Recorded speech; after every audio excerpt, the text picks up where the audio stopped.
dây ruộng câu hên mồ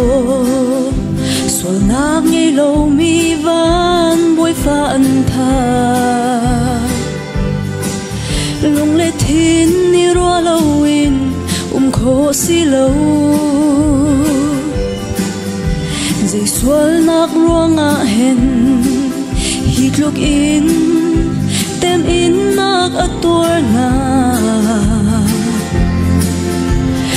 lệ thiên ni rùa lâu in khô si lâu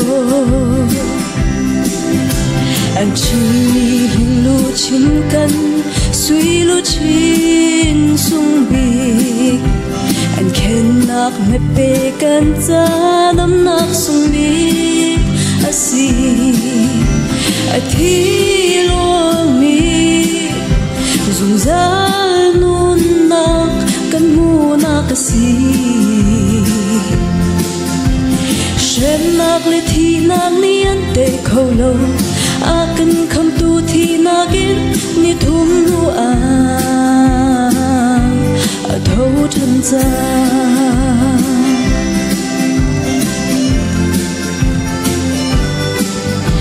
dùng dal thi đinh mi lung dây ruộng hên hít lu kina cần đột nga Giêsu đô nang ro chân lo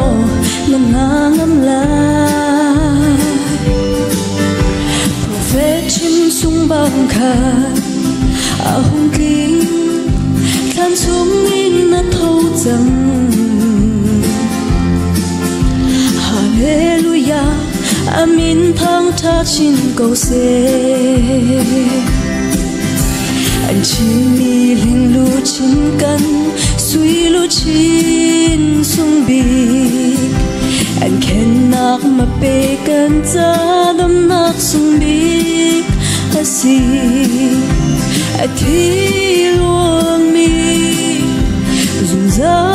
nun nạc cân mu nạc a si shen nạc lệ thi nạc ni an tê khâu lâu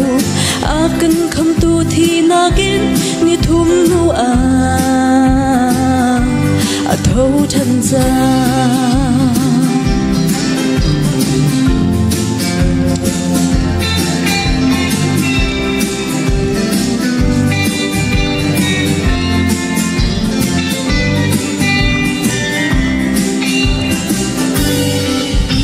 cần vội ba long long hi thổ chân nạc lệ khăm nạc tắc tắc chu si a chim bang in thum nuwa a thâu chân chang buổi ba đốt nạc thong in cần ni zong thô tơ cần si về chang Giêsu đốt nạc rùa lâu in khô si lâu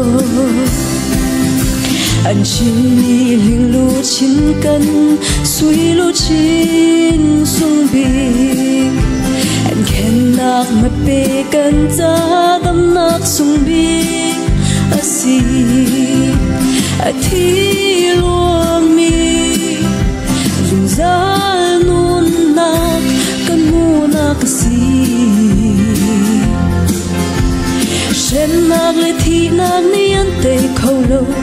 a cần khăm tu thi nạc in ni thum nu a thâu chân giang a thâu chân giang a thâu chân giang.